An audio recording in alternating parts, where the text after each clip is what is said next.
ഞാൻ ചെയ്തെടുത്തൊരു hand embroidery designing.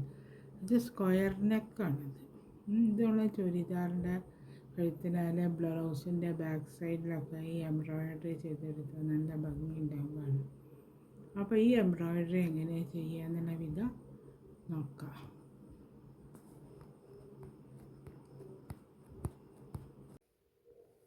ഞാനൊരു hand embroidery design ചെയ്യാം. അത് ഡിസൈൻ ഞാൻ അവിടെ വരച്ച് വെച്ചിട്ടുണ്ട്. പച്ച കളറുള്ള നൂലാണ് ഞാൻ ഉപയോഗിക്കുന്നത്. അപ്പോൾ 3 സ്റ്റാൻഡ്സിലാണ് നൂലെടുത്തത്. അതേമാതിരി അപ്പോൾ ഈ ഒരു ലൈൻ ഉണ്ടല്ലോ, ഈ ഒരു ലൈൻ ഞാൻ കാണുന്നത്, ഈ ലൈൻ നമുക്ക് സ്റ്റെം സ്റ്റിച്ചിലെടുത്ത് തയ്ച്ചെടുക്കാം. ഒരു ബോർഡർ മാതിരി ഉണ്ടോ.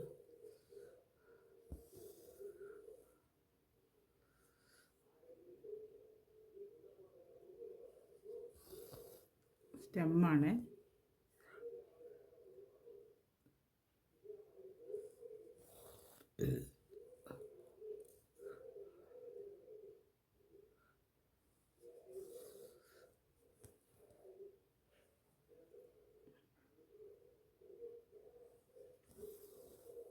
ഇതേമാതിരി സ്റ്റെം സ്റ്റിച്ചിൽ ഈ സ്ക്വയർ ഫുള്ളായിട്ട് തയ്ച്ചെടുത്ത് കൊണ്ടുവരും.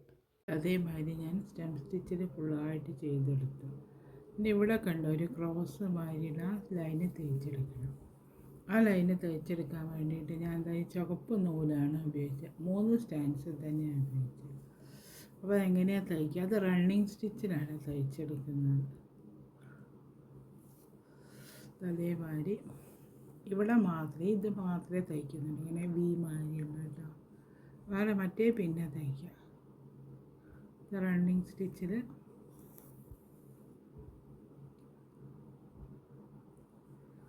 തയ്ച്ചെടുക്കുക.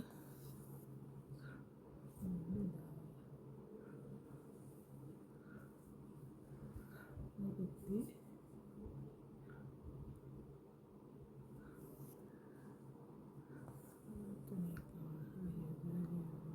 പോയി.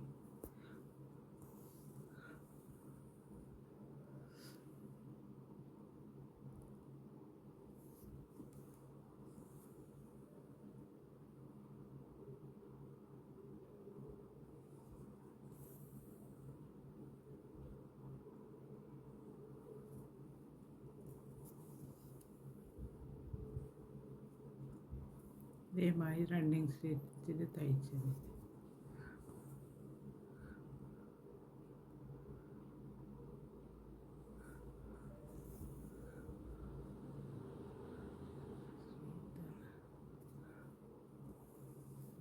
കാണുന്നുണ്ടാവുമായിരിക്കും വിചാരിക്കുന്നത്.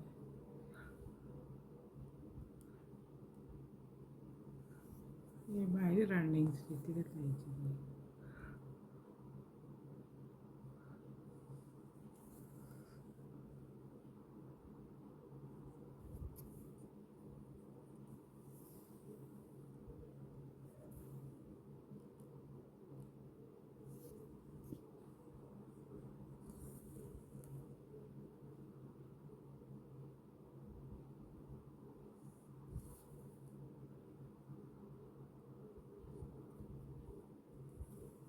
അല്ല, ഈ റൗണ്ട് ഫുള്ളായിട്ട് ഇങ്ങനെ ഇതേമാതിരി തയ്ച്ച് കൊണ്ടുവന്നു. അത് തയ്ച്ച് കൊണ്ടുവന്നു. അപ്പോൾ അത് ഞാൻ ഇതേമാതിരി ഫുള്ളായിട്ട് ഇങ്ങനെ റണ്ണിങ് സ്റ്റിച്ചിൽ തയ്ച്ചെടുത്തു കൊണ്ടോ. ഇനി അടുത്തത് ഞാൻ ചെയ്യാൻ പോണേ വെള്ള നൂലിലാണ്. അങ്ങനെ 3 സ്റ്റാൻഡ്സ്. ഇവിടെ ഞാനെല്ലാം റണ്ണിങ് സ്റ്റിച്ചിൽ വേറെ ഡിസൈൻ തയ്ച്ചെടുത്തിട്ടുണ്ട്. അപ്പോൾ ഇവിടെ ഇതേമാതിരി എങ്ങനെയാണ് ചെയ്യുക കാണിച്ചത്. അടുത്തതിൻ്റെ മുകളിൽ ചെയ്തെടുക്കുക. അതും റണ്ണിങ് സ്റ്റിച്ച് തന്നെയാണ്.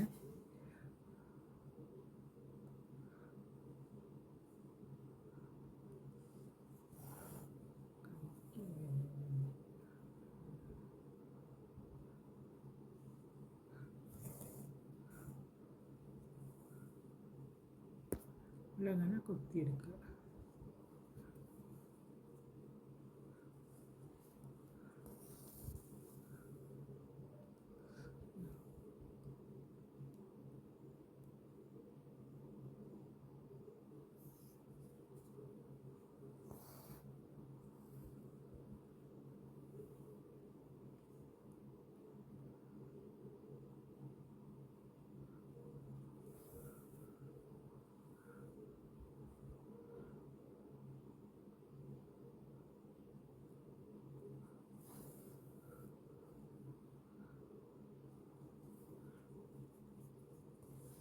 ഇതേമാതിരി ഈ ഷേപ്പിൽ ചെയ്തെടുക്കുകയാണ്. ഒന്നും കൂടെ ചെയ്യുന്നത് ഞാൻ കാണിച്ചത് ഇവിടെ.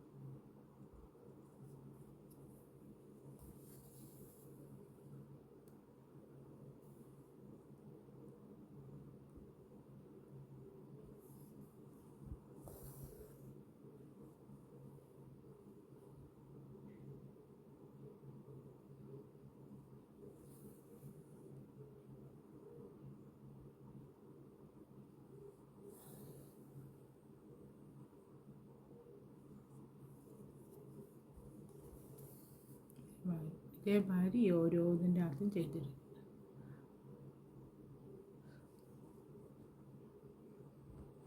ഈ ഹാൻഡ് എംബ്രോയിഡറീൻ്റെ വർക്ക് ഇവിടെ കഴിഞ്ഞു. ഈ ഹാൻഡ് എംബ്രോയിഡറി കാണാൻ ഇതേമാതിരി ഉണ്ടാവും.